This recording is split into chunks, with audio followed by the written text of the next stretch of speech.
할렐루야.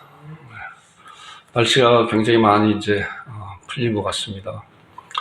바람은 조금 차긴 해도 그래도 이제 아주 그냥 봄바람 같이 이렇게 바람이 부는 것 같아서 한편으로는 마음이 많이 이렇게 녹아지는 것 같고 그렇습니다. 그럼에도 불구하고 계속적으로 이 코로나라고 하는 이런 것이 질병이 엄청나게 이렇게 폭증하고 있는 것을 이렇게 보게 됩니다. 지난주에 그런 말씀을 드렸지만은 오늘도 아침마다 이제 김포시청에서 오는데 600 몇십 명이 이렇게 이제 오는 것 같아요. 불과 한 달 전보다 거의 한 10배 이상 이렇게, 그 환자들이 늘어나는 것 같은데 여러분들 항상 조심하시고, 그러나 또 오미크론이라고 하는 그런 것이 그렇게 아주 이렇게 강력한 그런 질병은 또 아닌 것 같아요. 그래서, 감기 같이, 모든 것이 이제 일상으로 회복되는 그런 것이 빨리 돌아오지 않을까 하는 생각을 하고 또 그런 기대를 가게 됩니다. 그런 것이 빨리 돌아와서 우리나라뿐만 아니라 전 세계적으로 하나님 앞에 드려지는 예배가 온전히 회복되고 또 성도들과는 만남의 그런 장이 마음껏 만나서 식사도 하고 또 교제도 나누고 또 하나님 앞에 기도와 찬송과 또 예배 드리는 그런 일상이 빨리 회복될 수 있도록 여러분 간절히 기도하는 여러분들과 제가 되기를 주님으로 축원드립니다. 오늘 이제 마가복음 7장이 왔습니다. 마가복음 7장 오늘 같이 읽은 말씀 좀 길긴 하지만은 내용은 이제 간단한 내용입니다. 마가복음 7장에 나오는 말씀이 이제 서기관들과 바리새인들이 예수님과 이제 충돌하는, 좀 이렇게 극단적으로 표현하면 이제 충돌하는 그런 이야기예요. 예수님한테 도전하는 것이죠. 그런 말씀인데 우리가 말씀을 통해서 같이 은혜를 나누면서 우리는 과연 어떠한 자인가라고, 오늘 제목이 외식하는 자입니다. 외식하는 자. 나는 외식하는 그런 자가 아닌가? 외식이 무엇인가? 외식이 무엇인가? 그 말씀을 잘 보면서 나도 그 말씀에 대해서 나를 이렇게 비춰보는, 그리고 나도 하나님 앞에 얼마나 온전한 그런 자가 되어야 될 것인가라고 잘 생각하는 여러분들과 제가 되기를 주님의 이름으로 부탁드립니다. 이제 6장에 들어와서 우리가 마가복음 쭉 이제 말씀을 보는데, 6장에 들어와서 말씀을 보니까 고향에서 예수님께서 고향 나사렛에서 배척을 당했다고 하는 그런 말씀을 우리 함께 은혜를 나눴잖아요. 그리고 12 제자를 이제 파송했죠. 예수님께서 능력을 주고 가서 말씀을 전하라 하는, 그래서 병 고치고 또 말씀을 증거하는 그런 가운데 예수님의 제자들이 가서 전도하며 또 돌아와서 그런 보고를 하는 그런 사실을 말씀을 통해 보게 됩니다. 또 그 다음에 보니까 세례 요한이 이제 죽는 그런 모습, 헤롯 왕의 그런 생일 때 헤로드의 딸의 그런 춤추는 그런 모습을 보면서 이제 그 헤롯 왕이 마음이 흡족하여서 내가 무엇을 원하든지 내가 주겠다. 나라의 절반이라도 주겠다. 그런데 결과적으로 헤로드의 딸은 세례 요한의 머리를 요구했잖아요. 우리 그 말씀 함께 나눴습니다. 그 잔치 자리가 어땠어요? 살인이 일어나는 아주 비참한 저주의 잔치 자리가 돼버리고 말았죠. 그러고 난 다음에 이제 오병이어의 기적이 나타났죠.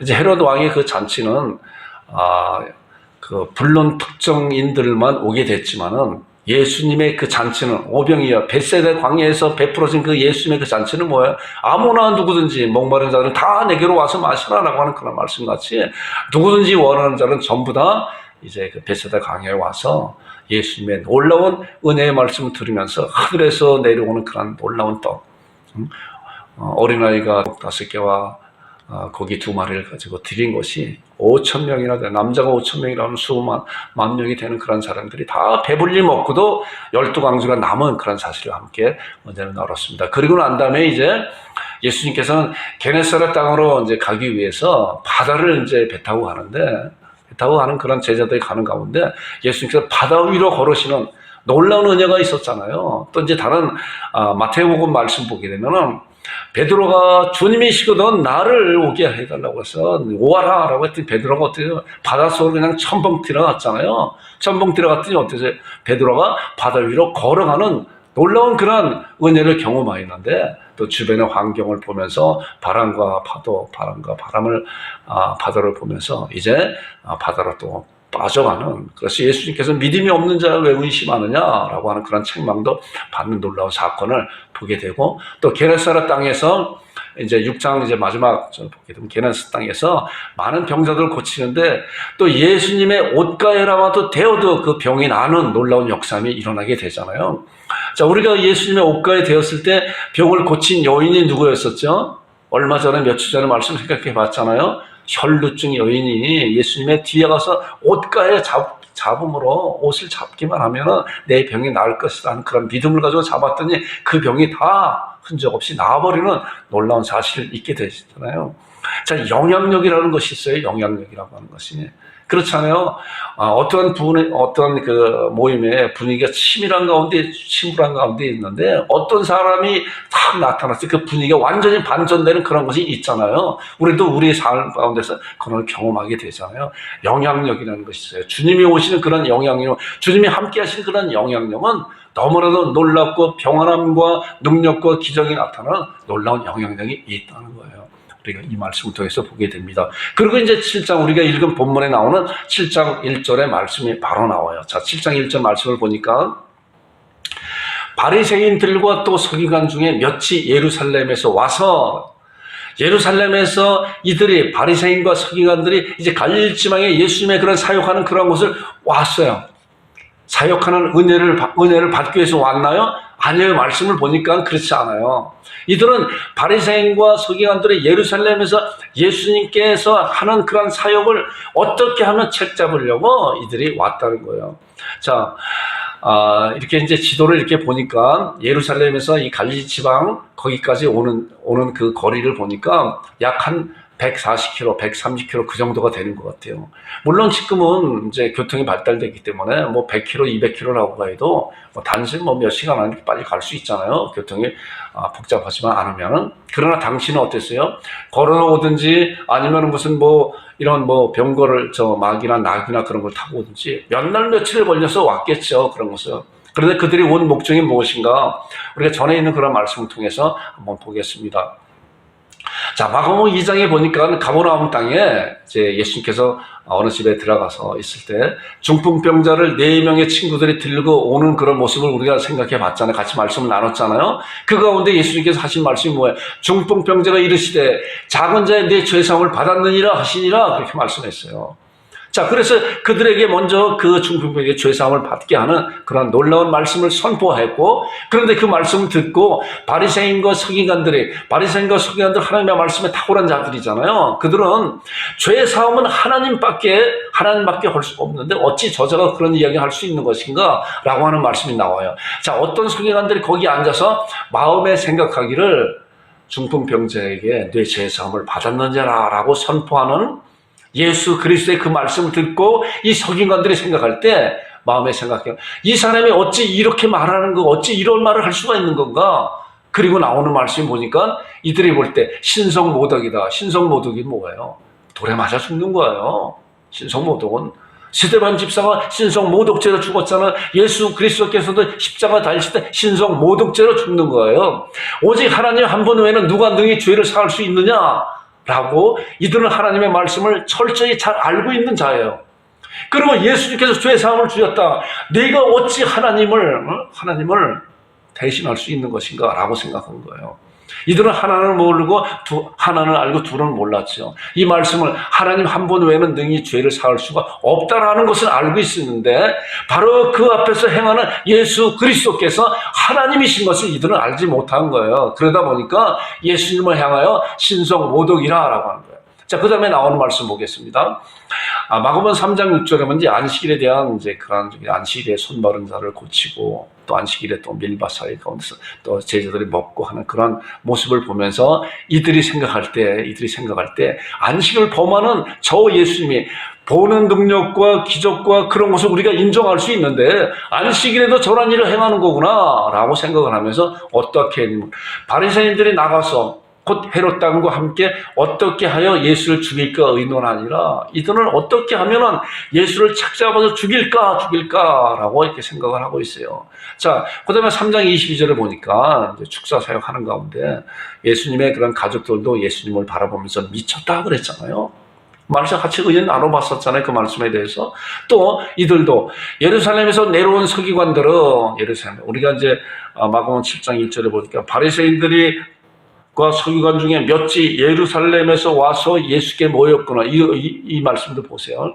예루살렘에서 내려온 서기관들이 똑같은 자들인지는 모르지만은 이들도 내려왔고, 또 이 7장에서 나오는 이들도 다른 바리새인과 서기관들이 또 내려왔는지도 모르겠어요. 그가 바울세굴을 지켰다 하며 또 귀신의 왕을 힘입어 귀신을 쫓아낸다 하니, 그러니까 바리새인이나 서기관들, 이런 자들은 어떤 자들이에요? 이런 자들은 당시에 존경받는 자들이잖아요. 종교적으로, 정치적으로, 경제적으로 그렇게 많은 사람들에게 존경받고 있는 그런 자들인데, 어느 날인가 보니까 나사렛에서 어느 청년이 나타나서 많은 사람들의 마음을 미혹하고 또한 많은 능력을 베푸는 그런 모습을 보면서 자기들의 그런 위치가 얼마나 위태롭겠어요.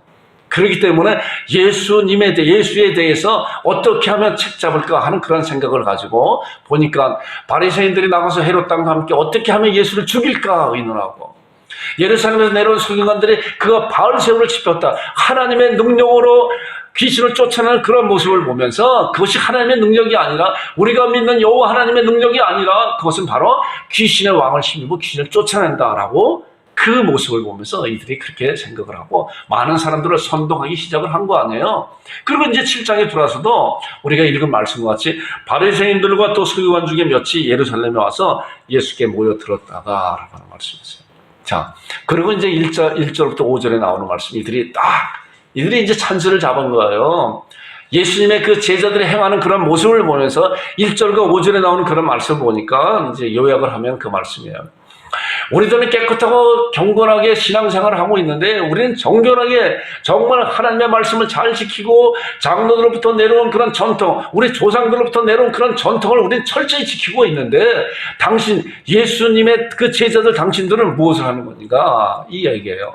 당신의 제자들은 어찌 전통을 어기면서 더러운 생활을 하고 있는 것인가? 라고 말하는 것이 1절부터 5절에 나오는 그런 말씀이에요. 자, 보니까 2절부터 그의 제자 중 몇 사람이 부정한 손을 씻지 않은 손으로 떡 먹는 걸 보았더라. 예수님의 제자 중에서 손을 씻지 않고 부정한 손으로 떡 먹는 걸 보았더라. 자, 3절 보니까 바리새인들과 모든 유대인들은 장로들의 전통을 지켜 손을 잘 씻지 않고서는 음식을 절대 먹지 않습니다.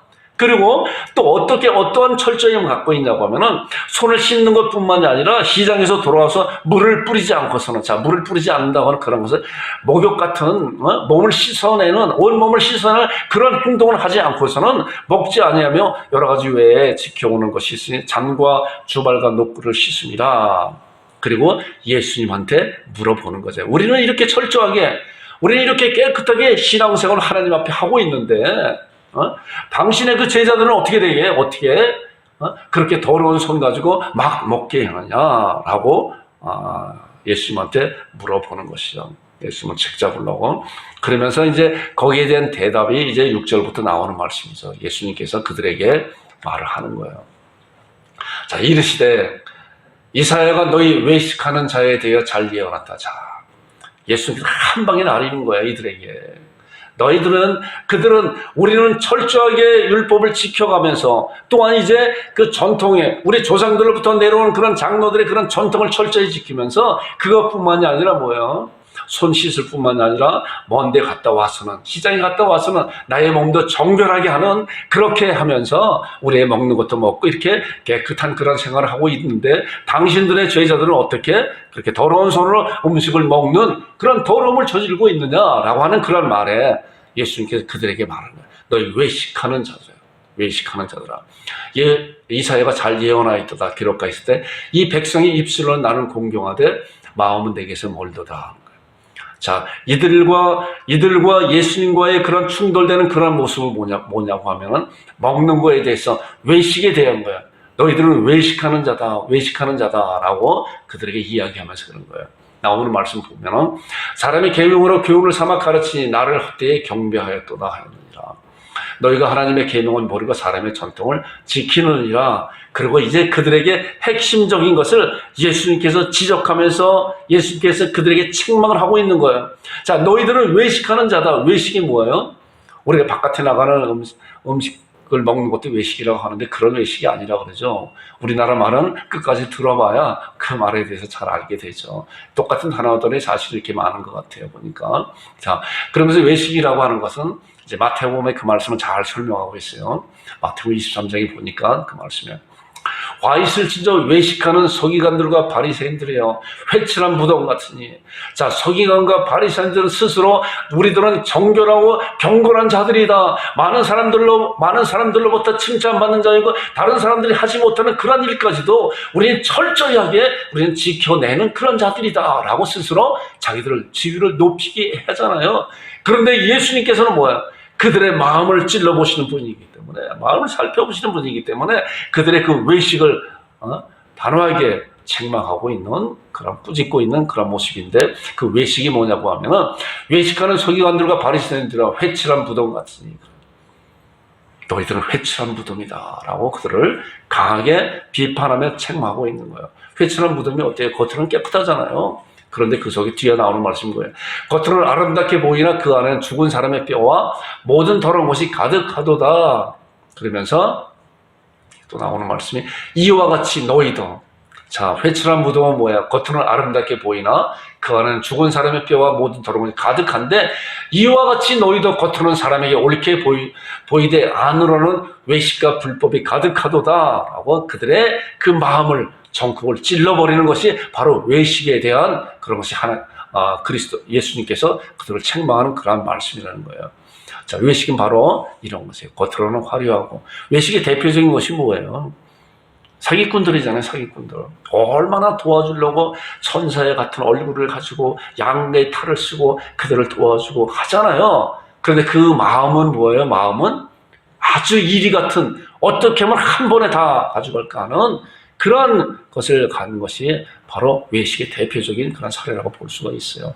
우리들은 과연 어떤 것인가, 우리의 마음들은 잘 살펴보는 여러분들과 제가 되기를 주님의 이름으로 축원드립니다. 사도행전에도 이제 사도 바울이 그런 말씀이 있어요. 나도 하나님과 사람에 대해서 항상 양심의 꺼리낌 없기를 힘쓰노라라고 하는 그런 말씀이 있어요. 사도행전 24장 16절인가요? 그런 말씀이 있어요. 나도 하나님과 사람에 대해요. 자, 하나님과 사람에 대해 항상 스스로 양심의 꺼리낌 없기를 힘쓴다. 하나님은 우리의 마음을 살피시는 분이기 때문에 우리가 어떠한 생각을 가지고 또한 어떠한 의도를 가지고 이러한 일을 행하는 것인가에 대해서 정확하게 하나님께서는 아시고 계신 거예요. 그렇기 때문에 우리는 하나님 앞에, 사람들 앞에 보이는 것이 아니라 하나님 앞에 정결한 자로, 경건한 자로 세우는 여러분들과 제가 되기를 주님의 이름으로 축원드립니다.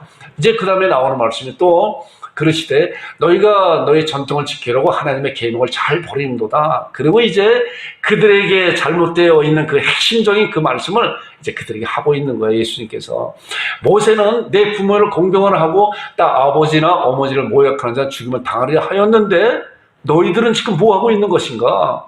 너희들은 뭐 하고 있는 것인가에 대해서 책망을 하고 있는 것입니다. 자, 모세는 내 부모를 공경하라 하고 아버지나 어머니를 모욕하는 자는 죽임을 당하려 하였습니다.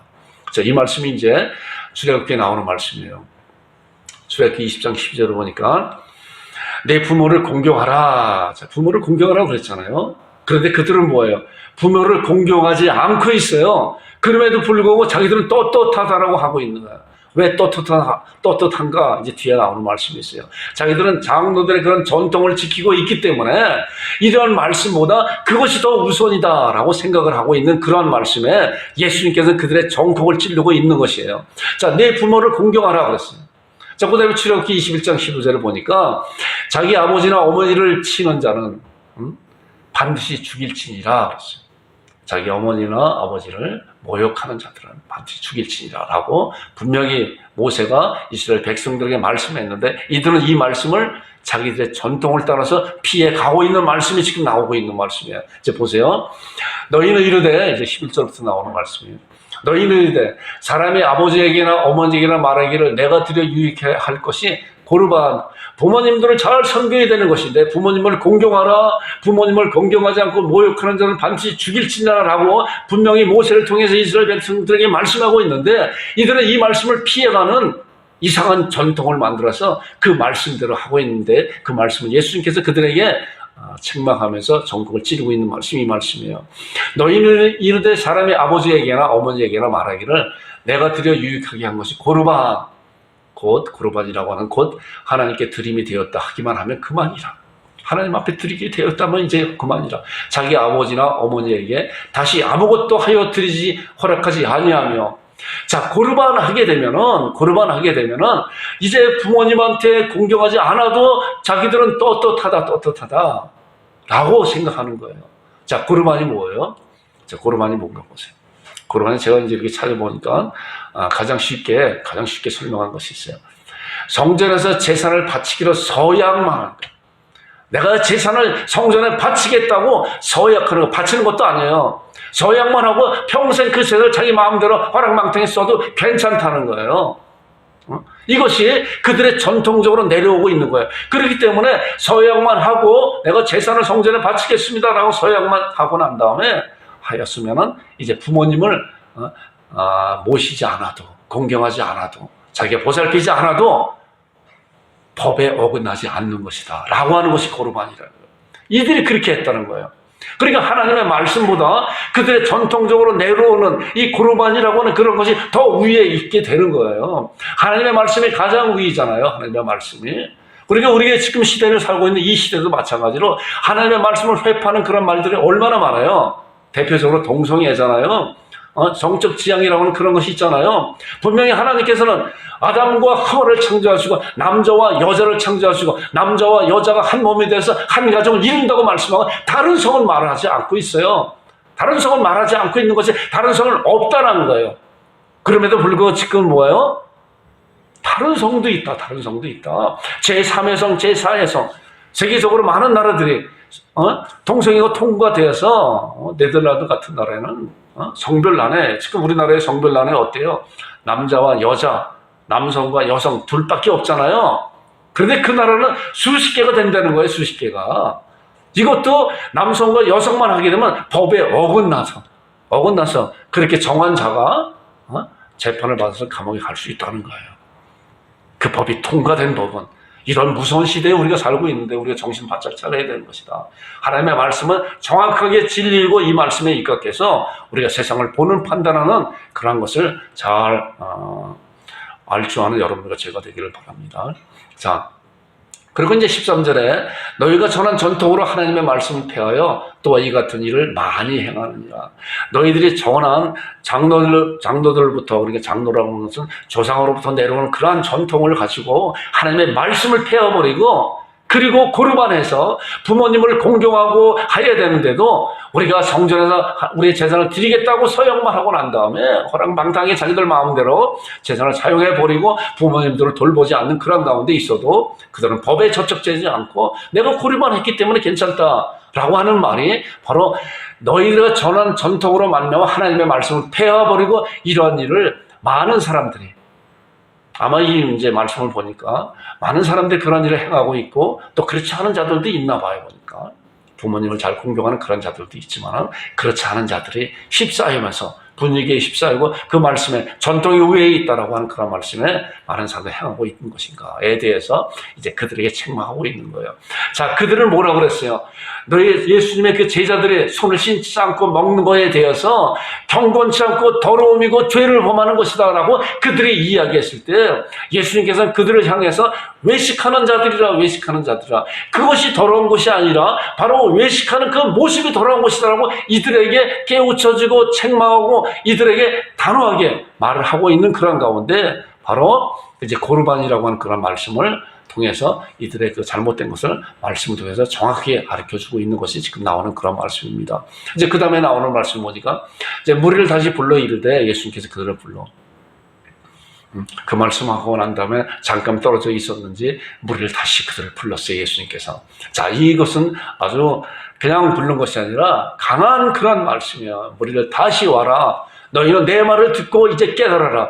내가 너희들에게 정확하게 모든 것을 가르쳐 주겠다라고 하면서 예수님께서 바리새인들과 서기관들에게 강한 책망과 강한 이끌림 가운데 그들을 불쌍히 여기는 그런 가운데 그들에게 말씀하고 있는 것이 14절부터 나오는 말씀이에요. 자, 보세요.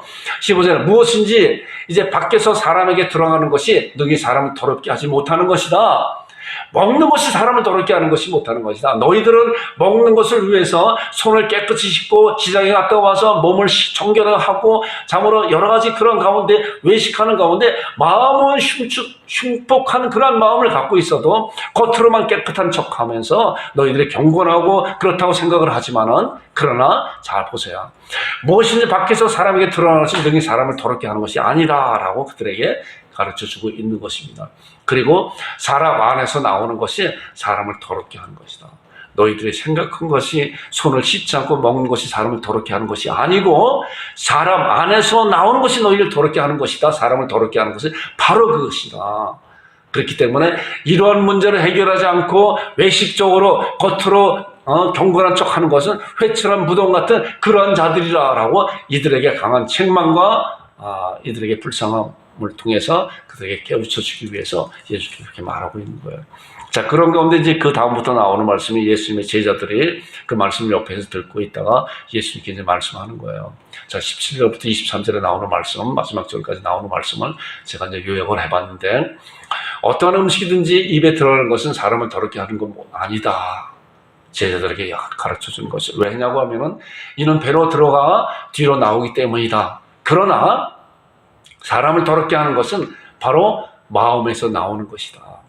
자, 사람을 더럽게 하는 그 음식을 통해서 음식을 먹는 그런 과정을 통해서 사람을 더럽게 하는 것이 아니라 그 음식은 바로 우리의 입을 통해서 뒤로 나오는 것이기 때문에 그러나 우리 마음 가운데서 나오는 것이 사람을 더럽게 하는 것이라고 정확하게 제자들에게도 가르쳐주고 있는 것이에요. 자, 마음에서 나오는 것이 무엇인가? 21절부터 쭉 나오는 말씀이죠. 속에서 곧 사람의 마음에서 나오는 것은 악한 생각, 곧 음란과 도둑질과 살인과 간음과 탐욕과 악독과 속임과 음탕과 질투와 비방과 교만과 우매함이니. 자, 이 세상에 각종 잘못된 그런 아주 잘못되고 된 것은 이 단어로 다 이렇게 열거하는 것 같아요. 우매함이니. 그다음에 이 모든 것이 약한 것이 다 속에서, 악한 것이 다 속에서 나와서 사람을 더럽게 하는 것이다라고 말씀하고 있는 거예요. 자, 정확하게 예수님께서는 제자들과 그 서기관과 바리사인들에게 정확히 말씀을 가르쳐주고 있었죠. 그들은 뭐예요? 외식하는 자들로서 우리는 이렇게 경건하고 이제 경건한 자들은 뭐예요? 하나님은 필요치 않죠. 그리스도가 필요치 않은 것이죠. 왜? 자기들이 지금 경건한, 자기 의로서 경건한 채 하면서 이렇게 살아오고 있었고 이것이 바로 하나님을 잘 섬기는 그런 것을 그들은 착각하는 가운데 있었기 때문에 이것이 바로 뭐예요? 교만한 생각이라고 하는 것이죠. 그런 가운데 예수님께서는 그들에게 이렇게 강하게 책망하고 그것으로 말미암아 사람을 더럽게 하는 것이 아니라 바로 마음 가운데서 나오는 것이 서러운 것인데 그 마음 가운데서 나오는 것은 바로 간음과 탕욕과 그런 여러 가지 잘못된 그런 것으로 나오는 것이 사람을 더럽게 하는 것이다 라고 말씀하고 있는 거예요. 자, 예레미야 17장 9절에 나오는 말씀은 이제 보면은 이런 말씀을 잘 말씀을 하고 있어요. 만물보다 거짓되고 심히 부패한 것은 마음이라 누가 능히 이를 알려마는. 자, 만물보다 거짓되고 심히 부패한 것은 온 세상에 있는 것보다 부패한 것보다 더 잘못된 것은 뭐야? 사람의 마음이다라는 거야. 마음이다. 마음. 자, 그러면서 로마 3장 10절에 나오는 말씀은 기록된 바 의인은 없나니 하나도 없다. 하나님 앞에 의인이 없이 하나도 없는 것이다. 그 마음에서 그런 더러운 것들이 다 나오고 있기 때문에. 자, 그렇기 때문에 그런 사실을 아는 자는 그리스도가 필요한 거예요. 그러나 서기관과 바리새인들은 자기들은 경건한 자이기 때문에 그리스도가 필요치 않다고 하는 그러한 교만한 생각 가운데서 그들은 영원히 지옥 갈 수밖에 없는 그러한 믿음 없는 자로 전락하고 말아버리는 것입니다. 자, 이제 그 마가복음에 나오는 그런 말씀도 또 그런 말씀 있잖아요. 예수 그리스도께서는 의인을 부르러 온 것이 아니라 죄인을 부르러 왔다고 했잖아요. 자, 그들은 자기들이 스스로 우리들은 의로운 자들이다, 경건한 자들이다. 그렇기 때문에 예수님이 필요 없다는 거 아니지만은 그러나 하나님의 말씀에 입각해서 말씀에 입각이 자기의 모든 걸 비춰봤을 때 우리는 하나님 앞에 정말로 범죄한 그런 자들밖에 없고 우리에서 나오는 것은 여러 가지 부패한 그러한 마음밖에 안 나옵니다라고 스스로 자기를 낮추고 자기를 인정하는 그런 자들은 바로 예수 그리스도의 구속의 은혜가 필요한 것이다라고 이렇게 신앙을 하고 그렇게 따르고 있는 것입니다. 자, 그다음에 나오는 말씀 보니까 자, 마태복음 이제 15장 14절에는 이제 우리 마가복음에 나오지 않은 그런 말씀이 있어요. 자, 이 말씀은 마태복음과 마가복음에만 있어요. 다른 복음서에는 말씀이 없어요. 자, 마태복음 15장 14절에 보니까 그들은 맹인이라. 자, 예수님께서 이제 말씀하는 거예요. 자, 바리새인과 서기관들은 맹인이라. 자, 맹인이 되어 맹인을 인도하는 자로다. 만일 맹인이 맹인을 인도하면 어때요? 둘이 다 구렁텅이에 빠지는 것이다. 그들이 하고 있는 그런 행위는 바로 맹인들이 하는 거라는, 하나님이 하시지 않은 것을 다 뽑혀버릴 것이다 라고 13절에 나오는 그런 말씀에 이어져 나오는 말씀이, 그들이 맹인인데 바로 맹인이 인도하면 다 구렁텅이에 빠지는 그런 결과를 초래하는 것이다. 이제 마지막에 나오는 말씀 보니까 마태복음 15장 20절에는 이제 마가복음에는 이제 그 7장 23절인데 마지막으로 이 내용에 대해서 말씀하고 있는데, 마태복음에는 15장 20절이 마지막으로 말씀하고 있는데 말씀이 좀 다른 말씀이 있어요. 이런 것들이 사람을 더럽게 하는 것이요, 마음에서 나온 것이 사람을 더럽게 하는 것인데 뭐예요? 씻지 않는 손으로 먹는 것이 사람을 더럽게 하지 못하느니라 그랬어요. 결론적으로 씻지 않는 손으로, 제자들이 씻지 않는 손으로 먹는 그 음식이 사람을 더럽게 하는 그러한 모습이 아니라 바로 그 마음 가운데서 나오는 그러한 것이 사람을 더럽게 하는 그러한 모습이라고 이들에게 말씀하고 있는 것입니다. 자, 그 다음에 나오는 말씀입니까? 우리가 이제 그런 것을 볼 때 하나님 앞에 정말 경건한 자가 누구인 건가 하는 말씀을 창세기 4장을 통해서 가인과 아벨의 제사를 통해서 우리가 말씀을 볼 수가 있어요. 잘 보세요. 어떠한 자들이 정말 경건한 자인가? 여호와께서 아벨과 그의 제물을 받은, 이제 아벨은 양치는 자이고 이제 가인은 이제 농사짓는 자였잖아요. 그래서 이제 하나님 앞에 제사 드리는 그러한 때가 와서 제사 드리는데, 아벨은 양의 첫 새끼를 하나님 앞에 드렸고 가벨도 농사에 있는 것을 하나님 앞에 드렸잖아요. 그런데 이 말씀을 자세히 보니까 여호와께서 아벨의 제사는 받으시고 가인의 제사는 받지 않았어요. 근데 말씀을 보니까 여호와께서 아벨과 굉장히 중요한 말씀이에요. 우리가 그냥 스쳐 지나가는 그런 말씀 같은데, 아벨과 그의 제물을 받으셨다. 그러니까 아벨의 그런 제사를, 아벨을 먼저 받으셨다는 거예요. 아벨의 그 신앙을 받았고 가인의 그 신앙을 받지 않았다는 거예요. 그리고 그 제물을 받은 거예요. 그러니까 이 서기관과 바리새인들도 자기들의 드리는 그런 모습이 아니라 그들의 마음을 받아야 되는데, 마음의 힘이 부패한 그런 마음을 하나님께서, 예수님께서 받으실 수가 없는 거예요. 이런 것이 사람을 더럽게 하는 것인데, 그것이야말로 예수 그리스도의 그런 구속의 은혜로 말미암아 씻음을 받아야만이 하나님 앞에 온전히 드려지는 예배자가 된다는 것입니다. 이 말씀을 통해서 아벨이 내가 아벨을 먼저 하나님 앞에 나를 먼저 드리고 그 다음에 아벨이 준비한 그런 제물을 드리는 거예요. 그렇기 때문에 아벨과 그의 제물을 받으셨으나 가인과 그의 제물을 받지 않았다고 하는 그 말씀이 바로 정확하게 그런 말씀이라는 것입니다. 자, 또 사무엘상 16장 7절에 보니까 이제 다윗을 선택하는 그런 말씀이잖아요. 자, 많은 그 다윗의 그 형제들이 이제 지나갔죠. 왕을 이제 삼으려고 기름 부음 가운데 있는데 16장 7절에 보니까 내가 보는 것은 사람과 같이 아니하니 사람을 외모를 보거니와 나 여호와는 중심을 보느니라. 하나님께서는 우리의 중심을 보세요. 외식하는 건지 외식하지 않는 것인지 우리의 중심을 보시는 하나님이시라는 거예요. 그런 사실이 여러분들, 하나님 앞에 내가 올바른 자이 되겠다. 이 세상 어떠한 사람이 다 나를 모른다고 해도 우리 하나님만 아시면 되는 거다. 우리는 이런 신앙을 가져야 돼요. 이 세상에 어떠한 사람들이 다 나를 인정한다고 해도 하나님이 나를 인정하지 아니하면 그건 아니라는 거예요. 그러나 온 세상 사람들이 나를 인정하지 아니한다고 해도 하나님만이 나를 인정하는 그런 삶이라고 하면은 우리는 온전히 하나님 앞에 기뻐함을 받는, 축복받은 그런 자라고 하는 것을 우리가 잘 신앙을 해야 됩니다. 자, 그 다음에 나오는 말씀 보니까 로마서 8장 27절에는 이제 그런 말씀이 있어요. 마음을 살피시는 이가 성령의 생각을 아시나니 이런 성령이 하나님의 뜻대로 성도를 위해 간구하십니다. 자, 보니까 우리의 마음의 중심을 아시는 하나님께서, 또한 우리의 마음을 살피시는 하나님께서 우리도 마찬가지로 지금도 우리를 외식하지 않는 그런 자로 우리를 부르시고 계시다는 그런 사실을 잘 보면서 우리가 하나님 앞에 우리를 드려질 줄 아는 그런 자들이 되어야 된다는 거예요. 우리가 오늘 이 말씀을 통해서 외식하는 것이 무엇인가? 서기관과 바리새인들은 회칠한 무덤이라고 그랬잖아요. 회칠한 무덤. 우리들은 과연 어떤 것인가? 내가 하나님 앞에 아까 사도 바울의 고백같이 내가 하나님과 사람 앞에 양심에 꺼리낌 없게 힘쓰는 그러한 나의 삶인가? 라고 우리를 돌아보면서 우리의 잘못된 부분을 하나님 앞에 회개하고 또는 회복하면서 하나님 앞에 온전히 경건한 자로 살아가는 여러분들과 제가 되기를 주님의 이름으로 축원드립니다. 오늘 합심 기도하겠습니다. 예수님의 말씀에 순종하는 자가 되게 하여 주옵소서. 외식하지 않는 자가 되게 하시고 진정으로 하나님만을 바라보고 나가는 믿음의 자로 살게 하여 주옵소서.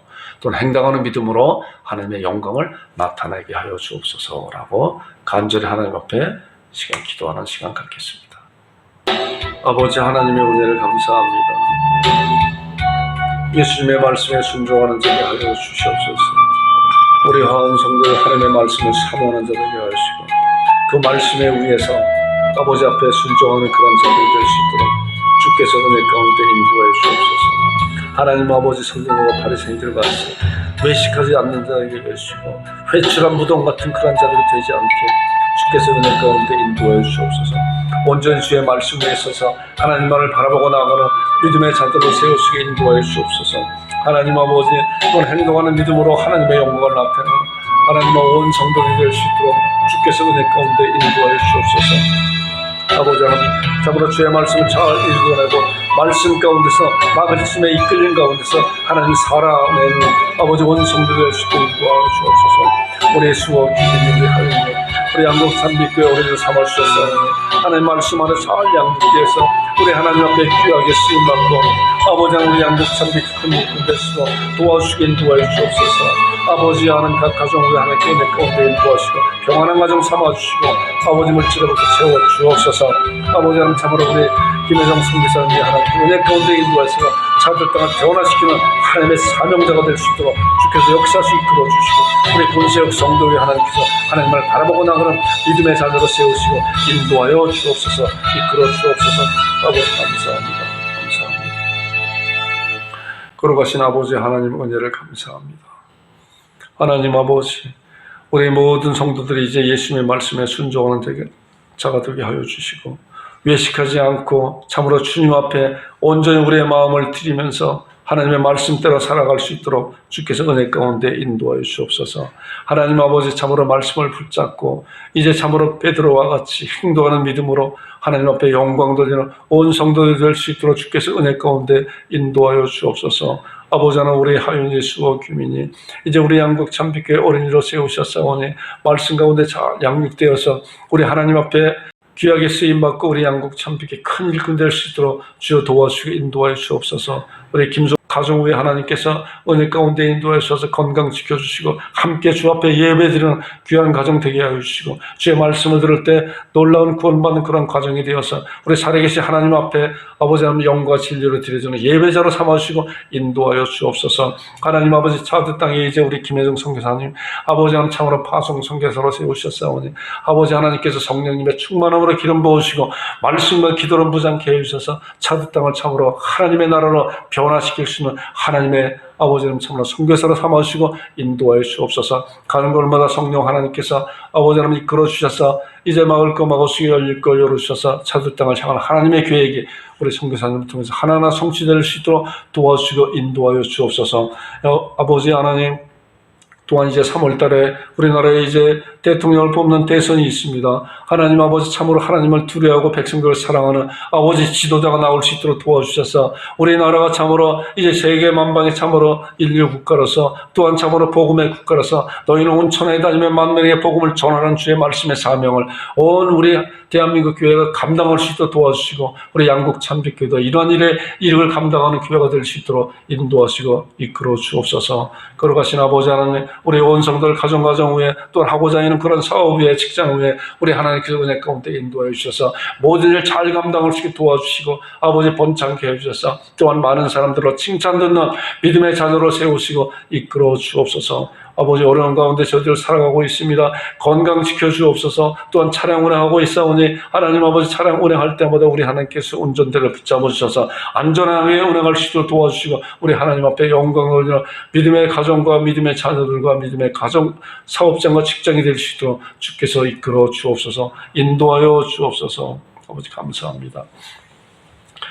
이제는 우리 주 예수 그리스도의 은혜와 아버지 하나님의 극진하신 사랑과 성령님의 교제, 위로, 교통하심이 예배 가운데 모인 모든 성도들의 머리머리 위에와 그들이 하고자 하는 모든 일 위에 지금으로부터 영원토록 함께 있을지어다.